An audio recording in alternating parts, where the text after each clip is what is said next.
सोलापुरातील भीमा नदीकाठच्या गावांना पाणी वीज मिळत नसल्यानं शेतकरी चांगलेच आक्रमक झालेत। महाराष्ट्र सरकारकडून कोणत्याच सुविधा मिळत नसल्यानं शेतकरी हतबल झालाय।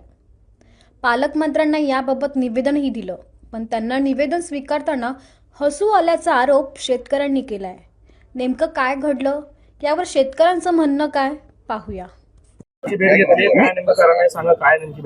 साहेब, आपला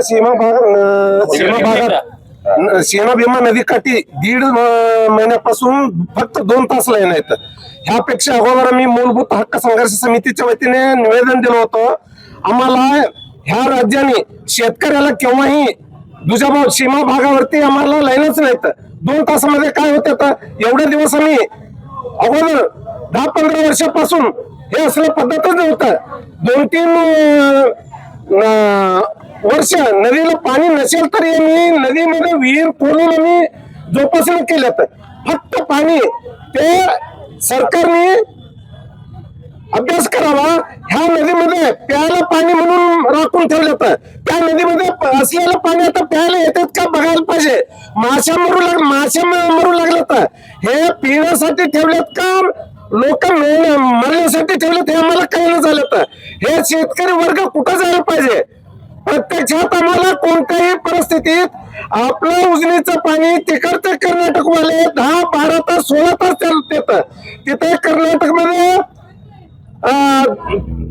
3 फेजवर 8 तास आणि 2 फेजवर 6 तास असं 14 तास पाणी मोटर चालतात।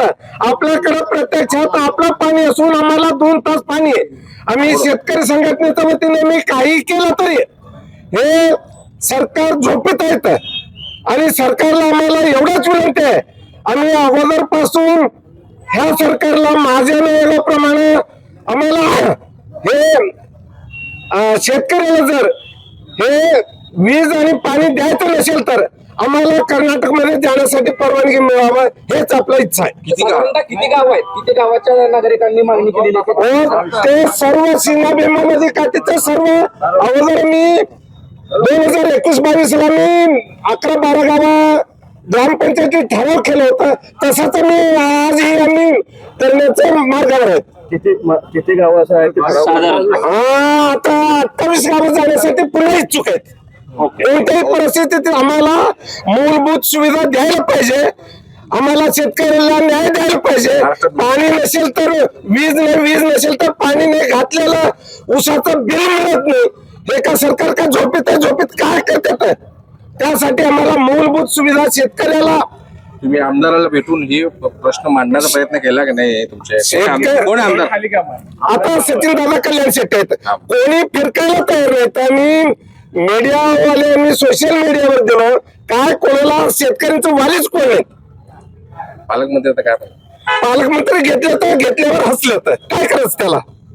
म्हणजे आपला शेतकऱ्यांचं निवेदन बघून त्याला हसू वाटतं, म्हणजे हे पालकमंत्री आहे का काय मला माहित नाही।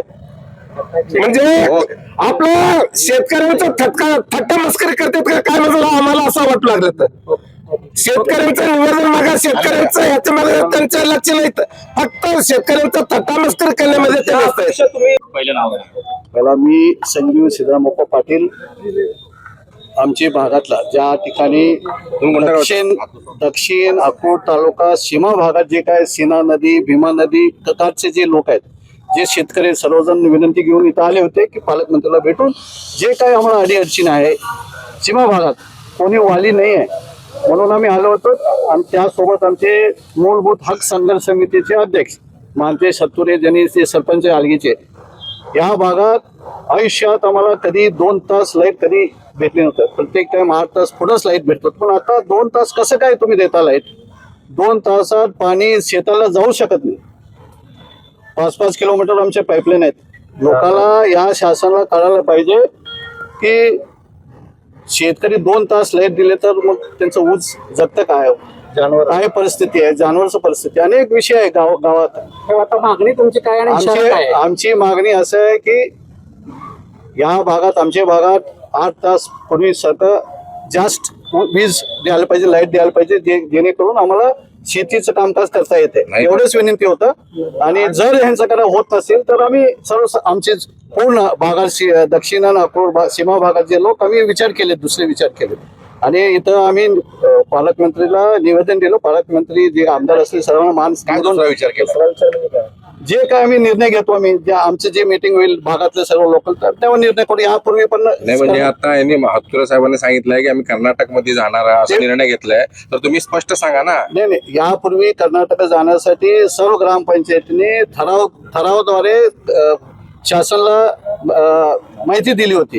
त्याप्रमाणे तेव्हा शासन विरोधात काहीतरी केले होते. मग नंतर शासन काय आम्हाला निधी देऊन त्या भागात रोडचे चांगल्या व्यवस्था केले. फक्त आम्ही संघर्ष केला म्हणून आम्हाला आमचे जे काही मूलभूत हक्क समितीचे जे काही संघटना आहे त्या संघटनामार्फत आमच्या भागात रोड केलेत. मागच्या वेळेस रस्त्याचे प्रश्न होता म्हणून तुम्ही कर्नाटक मध्ये जायचा निर्णय घेतला. यावेळेस आमच्या तुमच्या नदी भागात आम्हाला रस्ता, वीज या पाहिजेच आणि चांगलं पिण्याचे पाणी पाहिजे. शासन पैसे अन्य ठिकाणी खर्च करतात पण शेतकऱ्यासाठी काय नाही. शेती प्रधान देश असून सुद्धा आम्ही एवढंच विनंती आहे शासनाला की आमच्या मागणीला तुम्ही मान करून आम्हाला मदत करावा. ठीक.